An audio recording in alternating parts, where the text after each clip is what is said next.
সরকারের গুরুত্বপূর্ণ বিভাগে দায়িত্বরত কর্মকর্তাগণের ক্ষমতার কাছে সবাই ঘুরত বিভিন্ন বলয়ে। নিজে ছিলেন বঙ্গবন্ধু প্রকৌশলী পরিষদ খুলনা বিভাগের একজন নেতা, সাথে ছিল সড়ক ও সেতুমন্ত্রী ওবায়দুল কাদেরের আশীর্বাদ। তত্ত্বাবধায়ক প্রকৌশলী তাপসীর স্বামী প্রদীপ সাবেক অতিরিক্ত প্রধান প্রকৌশলী। সড়কের টাকা নরকে গেলেও 18 ব্যাচের প্রশাসন ক্যাডার প্রদীপ ও স্ত্রী তাপসী রানী দাসের লুটপাট ও দুর্নীতির বিষয়ে এতদিন নীরব থাকতে হতো খুলনা সড়ক সার্কেলের সবাইকে। কথা না বাড়িয়ে টিম বাংলা অ্যাফেয়ার্স খুলনায়। খুলনা শহরের বেনিবাবু রোডের এ বাড়ির গল্প সবার মুখে মুখে। বহুতল এ ভবনের স্থাপত্য ও নান্দনিকতার আড়ালে যে ভয়ঙ্কর গল্প লুকিয়ে আছে তা জানলে চোখ ছানাবড়া হবে। বাংলা অ্যাফেয়ার্সের কাছে থাকা তথ্য বলছে, যোগাযোগ ব্যবস্থার উন্নয়নে বিগত বছরগুলোতে খুলনা সড়কে ব্যয় করা অর্থের অধিকাংশই তাদের পকেটে। রাস্তা কয়েকদিন আগেই কাজ হয়েছিল, এই ঠিকাদারদের সাথে ওরা হলো দুর্নীতিভাবে যা করছে, করার কারণে তো আজকে রাস্তার এই অবস্থা। আমাদের তো প্রতিনিয়ত হ্যাঙ্গার ভাঙতেছে, এই ভাঙতেছে, যাতায়াতে প্রবলেম। প্রত্যেকটা কাজ করার সময় সবারই একটু রাস্তার দিকে বিশেষ করে করা উচিত, দেখে শুনে কাজ করা উচিত। একটু কম চুরি টুরি করলেই ভালো হয়। অনেক সময় চাকা মচকে যাচ্ছে, আমাদের প্রচুর ক্ষতি। এখন যদি ভেঙে যায় তাহলে এই গাড়িটা এখানে মাল আজড়াইতে হবে, তারপর মাল বিক্রি করতে পারবো না, টাইম মতো লস খাতি হবে। বিদেশে অর্থ পাচার, জমি, বাড়ি, গাড়ি, মার্কেট, ফ্ল্যাট কি নেই তার।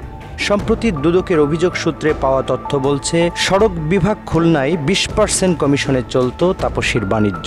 ভারতের সল্ট লেকে পাচারকৃত অর্থে বানিয়েছেন বাড়ি। খুলনা সদরের বয়রা এলাকার চিলড্রেন বয়েজ স্কুলের পাশে মার্কেট নির্মাণ চলমান। ফুল মার্কেট এলাকায় 2টি ফ্ল্যাট, রাজধানীর পান্থপথ স্কয়ার হাসপাতালের সামনে আরও 2 ফ্ল্যাট তার কেনা বলে অভিযোগ রয়েছে। 20% কমিশন হিসাবে বিভিন্ন ঠিকাদার আখ্যায়িত করতো। তাপসী রানী দাস সহকারী প্রকৌশলী, উপসহকারী প্রকৌশলী, তারপর নির্বাহী প্রকৌশলী, তত্ত্বাবধায়ক প্রকৌশলীর দায়িত্ব পালন করেছে একই জায়গায়। জি জি। খুলনা জেলায় উনি সম্পদ করেছেন কি কি? সম্পদ ময়লা বাজার, মার্কেট, বেনিবাবু রোডে বাড়ি, সম্পদ প্রায় 10 কোটি টাকা। প্রথম অভিযোগ করে ঠিকাদার সবুজ, গোলাম মোস্তফা, আরো 5 জন করে অভিযোগ করে। এরা সবাই ঠিকাদার? এরা সবাই ঠিকাদার ছিল, আগের যে ঠিকাদার ছিল তারা? হ্যাঁ, ওখানকার ঠিকাদার ছিল। এখন বললাম না, ও ম্যানেজ করে দেয়। শুধু বললো এটা তদন্ত হবে। জি, এটা তদন্ত করে যথাযথ ব্যবস্থা গ্রহণ করবো আমরা। উদ্বোধনের দিন গোপালগঞ্জ বিশেষায়িত চক্ষু হাসপাতালের ছাদ থেকে ফ্লোরে পানি চুইয়ে পড়া ও পাইলের দুর্নীতির কারণে 1996 সালে স্বামী প্রদীপ চাকরিচ্যুত হন। বাটিয়াঘাট ব্রিজের দুর্নীতির দায়ে 2009 সালে ওএসডি হয়ে দুদকে মামলা হয় তাপসী রানী দাসের বিরুদ্ধে। 2018 সালে তাপসী খুলনার নির্বাহী প্রকৌশলী হয়ে খুলনায় এসে ময়লাপোতা থেকে পারহাউস রাস্তার ঢালাই কাজ থেকে প্রচুর অর্থ সরান বলে অভিযোগ রয়েছে।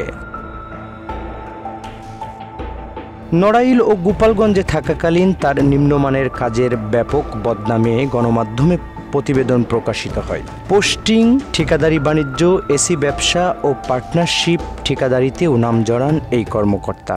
মাগুরা ও তেরোখাদা এলাকাতে তার আরও সম্পদ রয়েছে বলে অভিযোগ আছে। বেসুমার দুর্নীতি ও নিম্নমানের এসব কাজের ব্যাপারে খুলনা সড়ক বিভাগের কেউই কথা বলতে চান না।